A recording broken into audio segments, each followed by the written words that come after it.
പിന്നൊരു സഹോദരൻ പറഞ്ഞത്, സത്യത്തിൽ നമ്മൾ കഴിഞ്ഞ ആഴ്ച ഈ സ്കൂളിലുള്ള കുട്ടികളുടെ ഫീസ്, അത് പാവപ്പെട്ട കുട്ടികളുടെ ഫീസ് അടക്കം നമ്മുടെ അക്കൗണ്ടിൽ വരുന്ന പലിശ ഉപയോഗിക്കാൻ പറ്റുമെന്ന് ചോദ്യം വന്നിരുന്നു. അപ്പോൾ നമ്മൾ പറഞ്ഞു അത് ഉപയോഗിക്കാം. നമ്മൾ കൂടുതൽ വിശദീകരിക്കാത്ത, സത്യത്തിൽ നമ്മളെ പള്ളിയിൽ നമ്മൾ ഒരുപാട് തവണ വിശദീകരിച്ചൊരു ചോദ്യം ആയതുകൊണ്ടാണ്.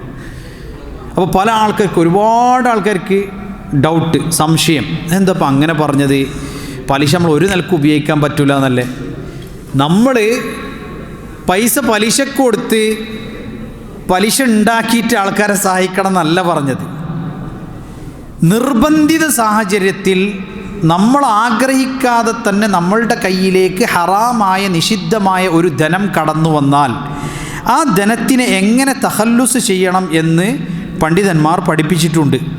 ആ പഠിപ്പിച്ചതിൽപ്പെട്ടതാണ് നമ്മളതിനെ എപ്രകാരമാണ് കൈകാര്യം ചെയ്യേണ്ടത് എന്നുള്ളത്.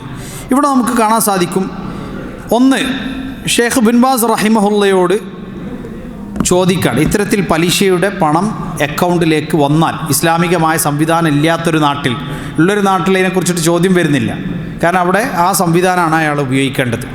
വന്നു കഴിഞ്ഞാൽ എന്ത് ചെയ്യും? ഷെയ്ഖ് ബിൻ ബാസ് റഹിമഹുല്ല പറയുകയാണ്, അമ്മ മാ അഅതാകൽ ബൻകു മിനർ റിബ്ഹി, ബാങ്ക് നിങ്ങൾക്ക് തന്ന പലിശ, ഫലാ തറുദ്ദഹു അലൽ ബൻകി വലാ തഅകുൽഹു, അത് ബാങ്കിന് തന്നെ തിരിച്ചു കൊടുക്കുകയോ അല്ലെങ്കിൽ നിങ്ങൾ ഭക്ഷിക്കുകയോ അല്ല ചെയ്യേണ്ടത്.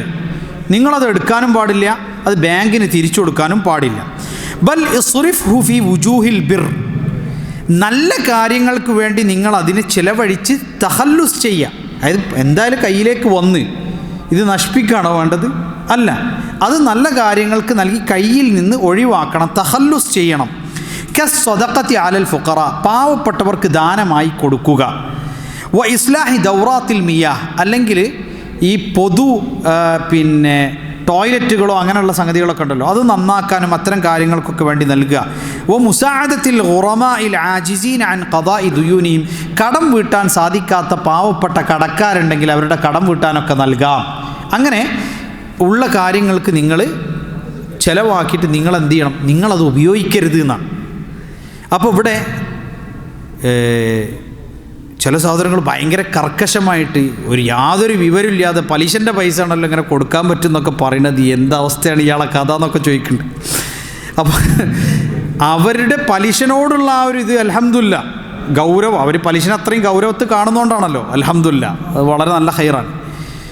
പക്ഷേ അങ്ങനെ പലിശ ഉപയോഗപ്പെടുത്തുക എന്നുള്ള അടിസ്ഥാനത്തിലല്ല, നിർബന്ധിത സാഹചര്യത്തിൽ അക്കൗണ്ടുകൾ വഴിയോ മറ്റോ നമ്മളുടെ അക്കൗണ്ടിലേക്ക് വന്നു പോകുന്ന പലിശയെ എങ്ങനെ തഖല്ലുസ് ചെയ്യണം, ഇത് മുമ്പ് വിശദമായി നമ്മൾ പറഞ്ഞതാണ്. അതിൽപ്പെട്ടതാണ് എത്രത്തോളം എന്ന് വെച്ചാൽ അതിനുള്ള തെളിവുകൾ വിശദമായി അതിൽ ആർട്ടിക്കിൾ ഫിഖ്ഹു സുന്നയിൽ നമ്മൾ എഴുതിയിട്ടുണ്ട്. അതിൽ നബി സല്ലല്ലാഹു അലൈഹി വസല്ലം അബൂബക്കർ റളിയല്ലാഹു അൻഹുവിനോട് പറഞ്ഞു, ബെറ്റ് വെച്ച് കിട്ടിയ ധനവുമായി ബന്ധപ്പെട്ട് ഹാദ സുഹ്ത്, ഇത് അനർഹമായതാണ്, തസദ്ദഖ് അലൽ ഫുഖറ, അത് പാവപ്പെട്ടവർക്ക് നൽകി അത് ഒഴിവാക്കാൻ വേണ്ടിയിട്ട് നബി സല്ലല്ലാഹു അലൈഹി വസല്ലം കൽപ്പിച്ചത് ഇതിനുള്ള ഒരു തെളിവാണ്. പിന്നെ ഒരുപാട് പണ്ഡിതന്മാർ ആ വിഷയത്തിൽ കൃത്യമായി അത് വിശദീകരിച്ചിട്ടുണ്ട്.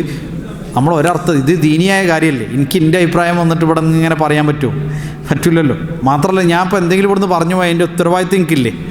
അതുകൊണ്ട് നമ്മൾ അങ്ങനെ പറയേ, എന്താണോ ആ വിഷയത്തിൽ പണ്ഡിതന്മാർ വിശദീകരിച്ച് പറഞ്ഞ്, ഇനി ചില കാര്യങ്ങളൊക്കെ ആൾക്കാർ വന്ന് ചോദിക്കും, അപ്പോൾ നമ്മൾ പറയാം അറിയില്ല, അറിയാത്ത എന്ത് ചെയ്യും? അപ്പോൾ അത്രയേ ഉള്ളൂ. അല്ലാതെ നമുക്ക് എല്ലാ ചോദ്യത്തിനും മറുപടി അറിയണം എന്നുള്ളൊരു നിർബന്ധമോ അതല്ലെങ്കിൽ ഇങ്ങനെയാണ് എന്ന് പറഞ്ഞിട്ട് അതിന് വാശി പിടിക്കേണ്ട ഒരു നിർബന്ധം ഒന്നുമില്ല. ഇത് ശർഈയായ വിഷയമാണ്. പറഞ്ഞാൽ നമ്മൾ പടച്ചോൻ്റെ മുന്നിൽ മറുപടി പറയണം. ഇനി അറിഞ്ഞിട്ട് പറഞ്ഞില്ലെങ്കിലും പടച്ചോൻ്റെ മുന്നിൽ എന്ത് ചെയ്യണം? മറുപടി പറയണം. അങ്ങനത്തെ ഒരു വിഷയം, അതാണ് ഇതിൻ്റെ പ്രശ്നം. സത്യത്തിൽ ഒരാളും ഇത് കൈകാര്യം അല്ലെങ്കിൽ ചോദ്യങ്ങൾ അതിന് മറുപടി പറയണമെന്ന് ഒരാളും ആഗ്രഹിക്കുന്നൊരു കാര്യമല്ല, നിവൃത്തികേടുകൊണ്ട് പറയണം. കാരണം ഒരാൾ ചോദിച്ചാൽ അറിയെങ്കിൽ നമ്മൾ പറയാൻ നമ്മൾ ബാധ്യസ്ഥനാണ്. ഇനി അറിയാതൊരു കാര്യം പറയാൻ പറ്റും, അങ്ങനെ പറഞ്ഞാലും പടച്ചോൻ്റെ മുന്നിൽ നാളെ ഉത്തരം പറയണം. അതുകൊണ്ട് നമ്മളത് മനസ്സിലാക്കുക. ഇനിയൊരു വിഷയത്തിൽ നമ്മളൊരു മറുപടി പറഞ്ഞ് പ്രമാണം കൊണ്ട് ഒരു കാര്യം അത് നിങ്ങൾ പറഞ്ഞ തെറ്റാന്ന് ഒരാൾ പറഞ്ഞാൽ അഹലൻ വസഹലൻ, സന്തോഷമേ ഉള്ളൂ. അത് തെറ്റാന്ന് ബോധ്യപ്പെട്ട് നമ്മളിത് ഇരുത്തും, അല്ല എന്താ ഉള്ളത്. ഇത് ദീനിയായ വിഷയമാണ്, അതിൽ എന്തെങ്കിലും നമുക്ക് വേറെ എന്തെങ്കിലും ഒരു വിഷയമല്ല.